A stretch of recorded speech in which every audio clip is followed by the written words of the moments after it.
4 သိန်းနဲ့ 5 သိန်းဝန်းကျင်ကြားမှာရွေးချယ်တင်တဲ့ဖုန်း3မျိုး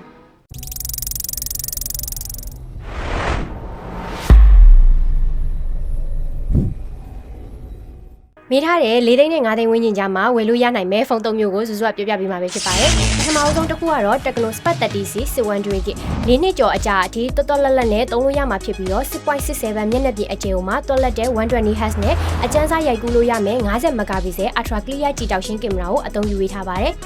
ဘက်ထရီ 9000mAh ပါလို့တစ်နေ့တာကိုကောင်းကောင်းဖြတ်တန်းနိုင်မှာပဲဖြစ်ပါတယ်ရှင်။ဒုတိယတစ်ခုကတော့ Infinix Hot 50i 4256GB တေးသက်လှပတဲ့ဒီဇိုင်းကိုမှအယောင်ဆန်းဆန်းလေးနဲ့ဖန်တီးထားတဲ့အပြင် display ဘိုင်းမှာလည်း 6.78 inch နဲ့ 120Hz Patch Show display ကိုအသုံးပြုပေးထားပါတယ်။ Dynamic bar နဲ့အထာကျနေမှာဖြစ်ပြီးတော့ 33W fast charge ကိုမှ long lasting battery ဖြစ်တဲ့ 9000mAh ကိုအသုံးပြုပေးထားပါတယ်။ MediaTek ရဲ့ Helio GTR processor အတွက်48လအထိကောင်းကောင်းကြီးအသုံးပြုလို့ရမယ်လို့လည်းပြောထားပါတယ်။နောက်ဆုံးတစ်ခုကတော့ Intel P90 612GB ဒီဇိုင်းလန်းနဲ့လူလဲရှိန်စေမဲ့ Intel P90 ကတော့ original battery 6000mAh အပြင် 4000mAh charging case လည်းပါဝင်ပါသေးတယ်။